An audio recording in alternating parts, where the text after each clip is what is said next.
Buenos días, me llamo Antonio Alayo Luis y voy a ser vuestro profesor de psicología. La psicología, indudablemente, es una de las ciencias más importantes de la humanidad, ya que trata de estudiar la conducta del ser humano. ¿Por qué los seres humanos se comportan de tal o cual manera? ¿Por qué los seres humanos lloramos? ¿Por qué los seres humanos reímos? Muchas veces nos preguntamos si la realidad donde vivimos es producto de la imaginación, si solo está en la psiqui. Ahora, si la psicología solamente estudia la parte emotiva o también estudia la parte neurológica del ser humano. Vamos a empezar haciendo una breve introducción de la psicología, la rama de la psicología, qué es lo que estudia la psicología, pero empecemos viendo este pequeño video.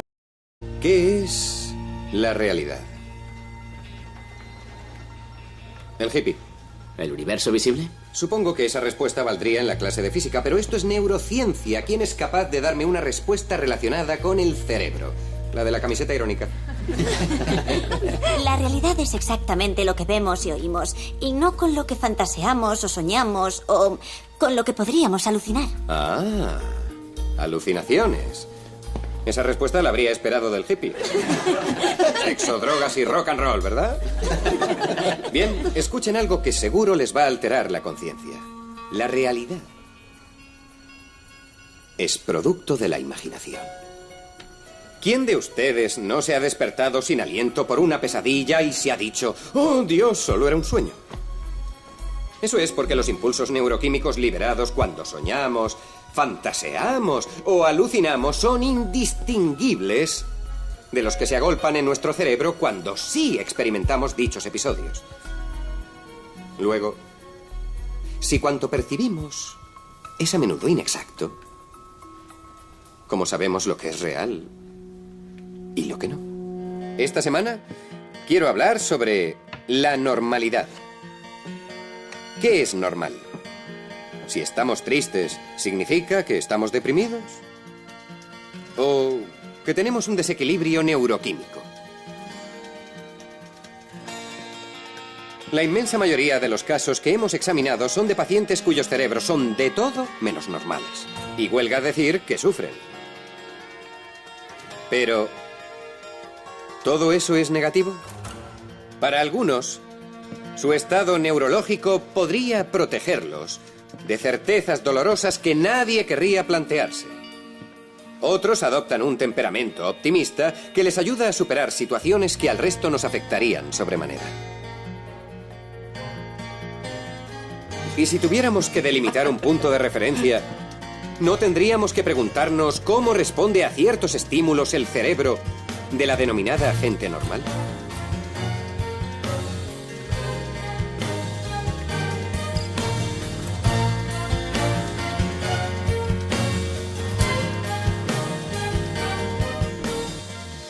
¿Y si fuéramos capaces de tratar a quienes viven con trastornos neurológicos y les devolviésemos, entre comillas, la normalidad?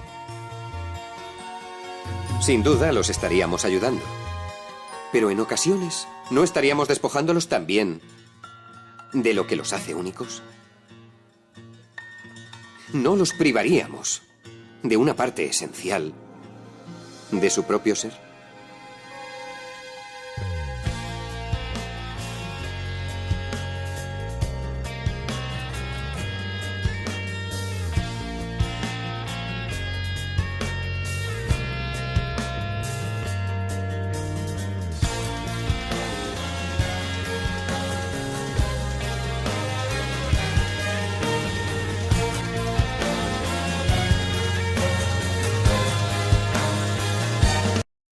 ¿Cuándo una conducta es normal? Si estamos tristes, ¿es una conducta normal? Si María es hiperactiva, ¿no es normal? La conducta es el estudio de la psicología, que en la edad antigua con los griegos significaba estudio del alma, el tratado del alma, porque sabemos que psicología proviene de dos voces griegas, psique, que es alma, y logos, estudio o tratado. ¿Y por qué? Porque en esa época se creía que el cuerpo tenía que ser movido por alguien. ¿Y qué es lo que le daba movimiento? El alma. En la Edad Media cambia y se llama espíritu. Sin embargo, ni el alma ni el espíritu se puede observar. Y si tú no puedes observar una conducta, no podrías estudiarlo. Por eso es que a partir de 1879, con la fundación del primer laboratorio experimental en la Universidad de Leipzig, Alemania, por Wilhelm Hume, la psicología empieza a ser una ciencia. Y es una ciencia social. ¿Por qué decimos que es social? Porque se encarga de estudiar al ser humano. Y el ser humano vive en sociedad, no vive aislado. Es una ciencia social, entonces, que estudia el psiquismo humano, la psiquis del ser humano, pero ya no es alma, sino que es la psiquis actualmente. Son los procesos psíquicos, son la personalidad, la conciencia, que en conjunto se van a expresar a través de un comportamiento, de una conducta. Y ahí sí podríamos decir, María es hiperactiva, Juan es agresivo. Esa es la conducta, el comportamiento. Pero todo está en sus procesos psíquicos, en su personalidad, ¿no? La personalidad de Juan es mejor que la personalidad, o es una personalidad más tranquila, más pasiva que la personalidad de Alberto, por ejemplo. ¿Y qué son los procesos psíquicos?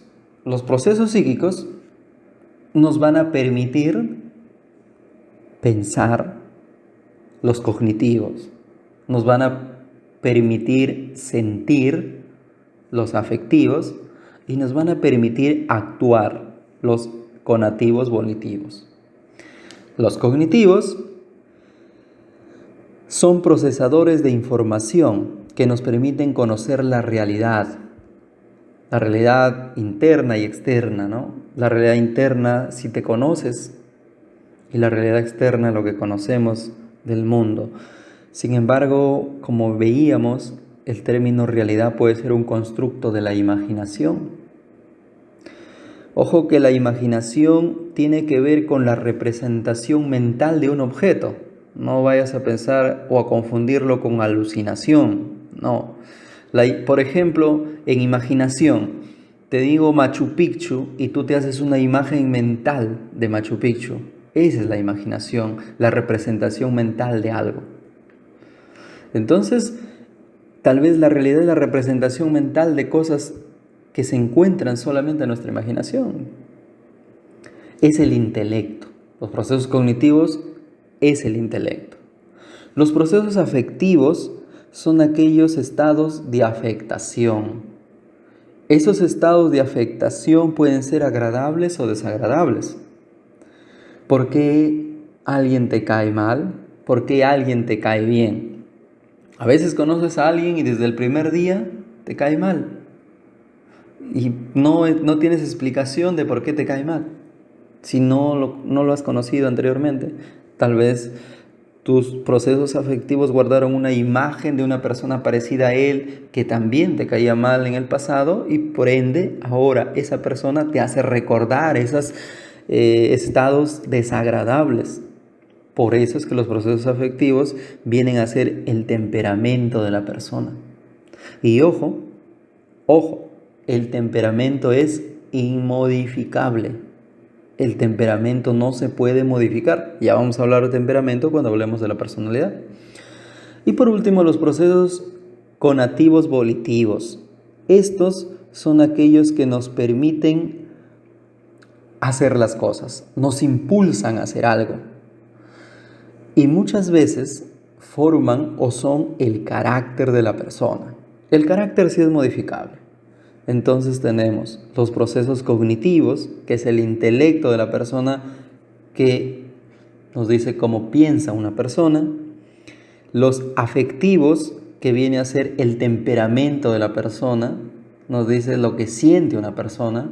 Y los conativos volitivos, que vienen a ser la forma de actuar de una persona. Y que muchas veces es el carácter. Intelecto, temperamento y carácter. El temperamento no se modifica. Muy bien.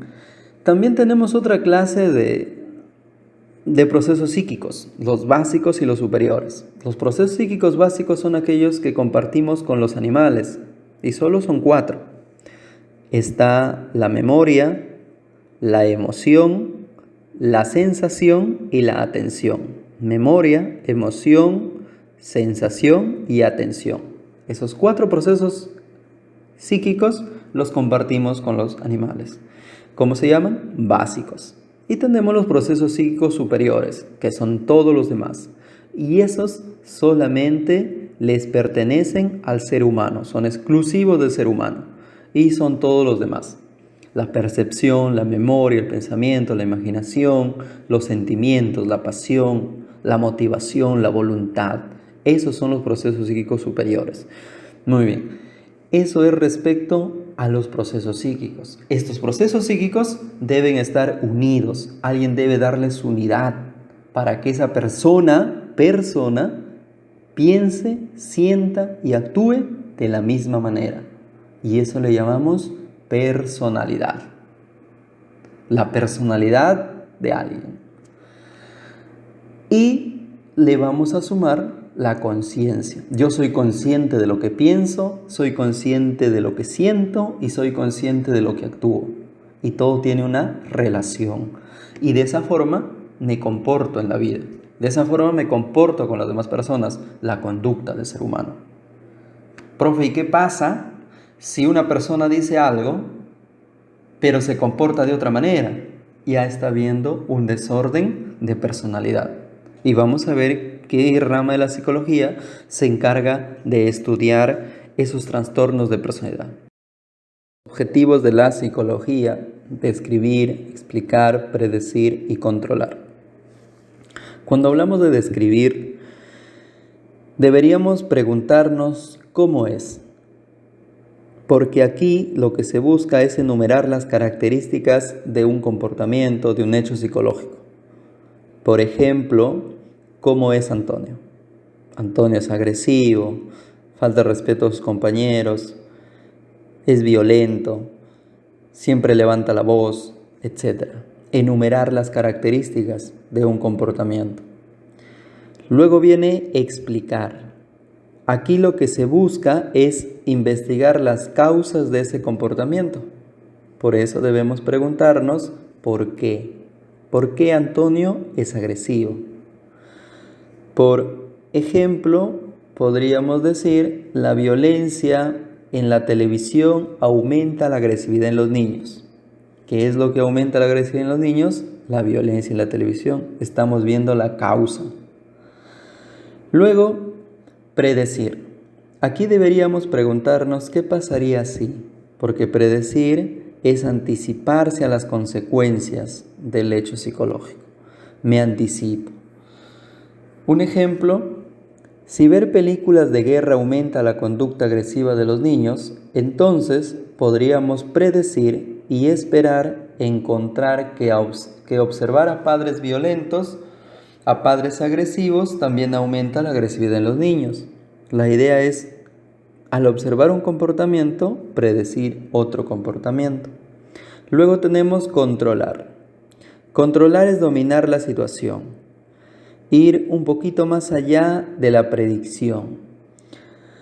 Por ejemplo, si la violencia aumenta las peleas entre niños, deberíamos reducir la agresión restringiendo la violencia en la televisión y enseñando a los padres y a otros a usar técnicas no violentas. La idea es implementar un cambio para luego modificar la conducta. Incluso se menciona que otro de los objetivos de la psicología es modificar, porque lo que se intenta con estos objetivos, con estas finalidades, es que la conducta cambie, se modifique. Luego tenemos las etapas de la psicología. Son 2 las etapas, la etapa precientífica y la etapa científica. La etapa precientífica dura pues aproximadamente desde la época de la antigua Grecia, por allá por el año 500 a.C. aproximadamente, hasta 1879, cuando se inicia la etapa científica con el primer laboratorio en Alemania. En la etapa precientífica, la psicología depende mucho de la filosofía y carece de un objeto de estudio. Por ejemplo, aquí vamos a encontrar a los filósofos griegos, quienes van a tratar de explicar un poco de la psicología, pero a través de la filosofía. Por ejemplo, tenemos a Platón, a Sócrates, a Aristóteles. ¿Qué decía Platón? Platón hablaba de un dualismo, que existe un alma y un cuerpo. Sin embargo, están separados. Decía que el cuerpo es la prisión del alma, que el cuerpo es un castigo para el alma y que el alma tiene un origen divino. Recuerden que en esa época se estaba lleno de dioses griegos, ¿no? Hay 3 tipos de alma, decía. El alma apetitiva, el alma irascible y el alma racional. La primera es un alma desobediente. La segunda, vendría a ser un alma obediente. Y la última es un alma que logra alcanzar el conocimiento, que logra ser un ser sabio. Luego aparece Aristóteles. A diferencia de su maestro Platón, Aristóteles decía que el alma y el cuerpo son uno solo, no están separados. Sin embargo, el alma decía que podría ser de 3 tipos: el alma vegetativa, el alma sensitiva y el alma racional. El alma sensitiva le pertenecería a todos los vegetales porque solamente se nutren, crecen y se reproducen, no hacen nada más. El alma sensitiva le pertenecería a los animales porque solamente tienen un conocimiento sensorial y una facultad locomotora, nada más. No van más allá. En cambio, el alma racional es un alma libre, un alma que entiende, un alma que tiene conocimiento, que tiene voluntad. Por eso decía que el alma racional es solamente de los filósofos, ¿no? Luego, en la Edad Media, el alma se cambia por el término de espíritu. El espíritu es lo que mueve al ser humano y el espíritu es dado por Dios. En esta época, San Agustín y Santo Tomás fueron los que trabajaron un poco sobre la psicología, pero más sobre filosofía, ¿no? Sobre todo más sobre la religión, porque en esta época la religión fue la que predominó. Entrando ya a la Edad Moderna, el Renacimiento, va a aparecer Renato Descartes. Y él dice que los seres humanos tienen 2 tipos de actos: involuntarios y voluntarios. Los involuntarios son mecánicos, son reacciones innatas de los seres humanos, pero también de los animales. Y principalmente le pertenece al cuerpo. Esos actos involuntarios son del cuerpo. Los actos voluntarios son dirigidos por la mente, son específicamente de los seres humanos y nos permiten reflexionar. ¿Y cómo vamos a reflexionar? Él decía que pues la mente y el cuerpo van a interaccionar a través de la glándula pineal. Luego, más adelante, vamos a tener por el año de 1840 aproximadamente a 2 filósofos. Uno es Ernest Weber y el otro es Gustav Fechner, quienes van a ser considerados como los precursores de la psicología científica. Precursores de la psicología científica, porque todavía estamos en 1840. Recuerden que la psicología se hace ciencia en 1879, pero también ya no nos acercamos, por eso a ellos se les considera los precursores, a Weber y a Fechner, porque ya hacen relaciones entre sensaciones con los estímulos físicos, ¿no? Sin embargo, al decir que la psicología pues depende de la filosofía y todo eso, es porque no tenía un objeto de estudio, no tenía un método tampoco. Y en esta época se le va a considerar a Aristóteles como padre de la psicología antigua. Él escribe el primer libro de psicología, Peripsique. A partir de 1879 entramos a la psicología científica con Wilhelm Wundt. La psicología que tiene un objeto de estudio, que es el psiquismo humano expresado a través de la conducta. La psicología es sistemática, ya no se habla pues de alma ni de esas cosas, sino ya, por ejemplo, Wilhelm Wundt, que habla su corriente psicológica es el estructuralismo y dice que la mente tiene una estructura, ¿no? Entonces ya hay un sistema. Y también hay métodos. El método experimental es el más apropiado ya en las ciencias, pero también tiene el método de la introspección, una mirada hacia el interior, de conocernos a nosotros mismos. El método de la introspección, que es un conocer, saber el mundo que nos rodea. El método observacional, por ejemplo, que nos permite observar la conducta de las personas, puede ser en un laboratorio, puede ser en sus vidas cotidianas. Entonces, desde ahí ya se hace ciencia la psicología. Ojo, que el que va a acuñar la palabra psicología es el teólogo alemán Philippe Melanchthon. Por otro lado, vamos a hablar sobre las ramas de la psicología. Tenemos a la psicología teórica o pura y a la psicología aplicada o práctica. La psicología teórica es aquella que a través del estudio o la investigación contribuye a desarrollar la teoría psicológica. Se elabora conceptos, principios, leyes y teorías. Y la psicología aplicada es aquella que aplica los conocimientos teóricos de la psicología a la realidad, con el propósito de resolver problemas concretos que afectan al ser humano. Dentro de la psicología teórica o pura, encontramos a la psicología general, evolutiva, diferencial, comparada, social, de la personalidad, psicopatología, neuropsicología, psicofisiología y la psicología anormal. Dentro de la psicología aplicada se encuentra la psicología clínica, la psicología educativa, organizacional, del deporte, forense, laboral, delincuencial, comercial, jurídica, militar y comunitaria. Vamos a empezar estudiando la psicología pura. Encontramos a la psicología general que estudia al ser humano normal, al adulto normal. Por ejemplo, podríamos decir que estudia el desarrollo de la inteligencia de una persona o estudia el grado de concentración de los estudiantes, etc. La psicología evolutiva, por otro lado, es aquella que va a estudiar el desarrollo del ser humano, desde su nacimiento hasta la senectud. Podríamos poner como ejemplo el crecimiento repentino de la etapa de la pubertad, porque tanto varones como señoritas en la pubertad se dan unos cambios un poco drásticos. También tenemos a la psicología diferencial, que estudia la conducta de los distintos individuos o grupos por edad, por sexo, por condición económica, por grado de instrucción, por profesión, lugar de residencia, entre otros. Un ejemplo sería el estudio de la autoestima en los adolescentes del Colegio Lobachevsky de ambos sexos. Está también la psicología comparada o psicología animal, que estudia los fenómenos psíquicos de los animales en su relación con el ser humano.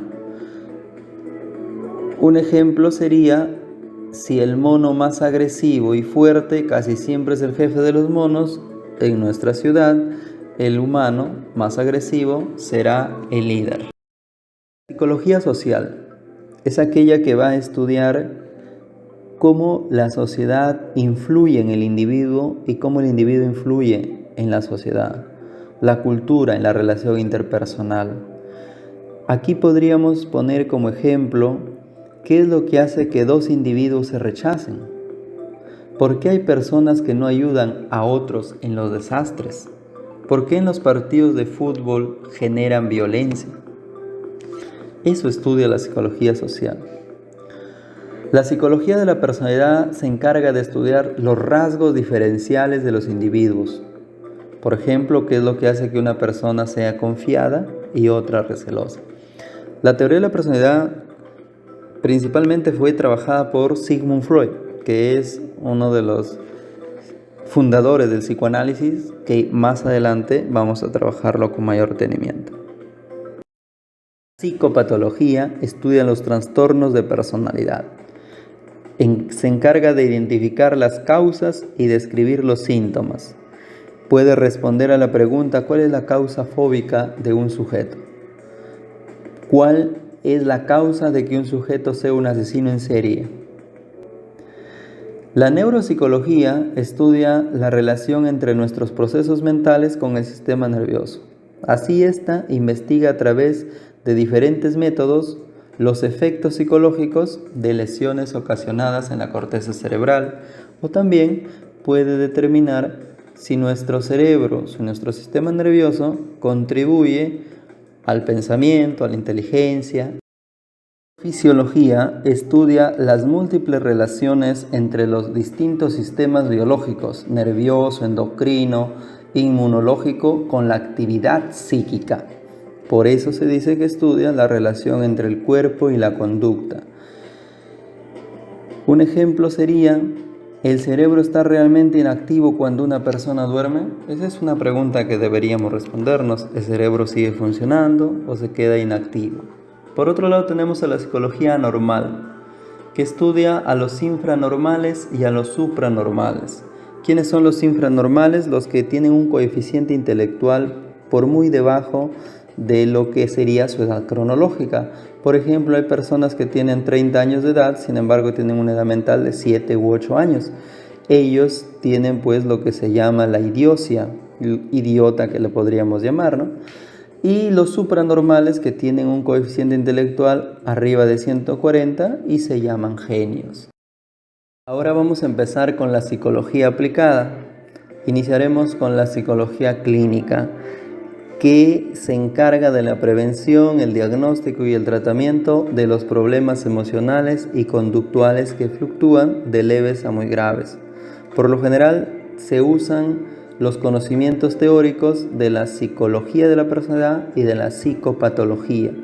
Recuerden que cuando tienes un trastorno de personalidad, por lo general ya no piensas, ni actúas, ni sientes de la misma forma. Un ejemplo: tratan casos como la claustrofobia. La psicología educativa se encarga de abordar los problemas que se relacionan a la enseñanza-aprendizaje. Por lo general, se diseña técnicas para ayudar a que los niños aprendan mejor. La psicología del deporte, aquí los especialistas tratan al deportista no como tal, sino como un ser humano, en función de su personalidad, de su historia, de su vida personal, de sus motivaciones, para poder llevarlos o bien al éxito o bien al fracaso. Por lo general les brindan estrategias para lograr el éxito. La psicología organizacional se encarga de las organizaciones sociales, económicas, políticas, contando con un conjunto de teorías, métodos e instrumentos que le permiten investigar y aplicar conocimientos psicológicos en su ámbito de acción.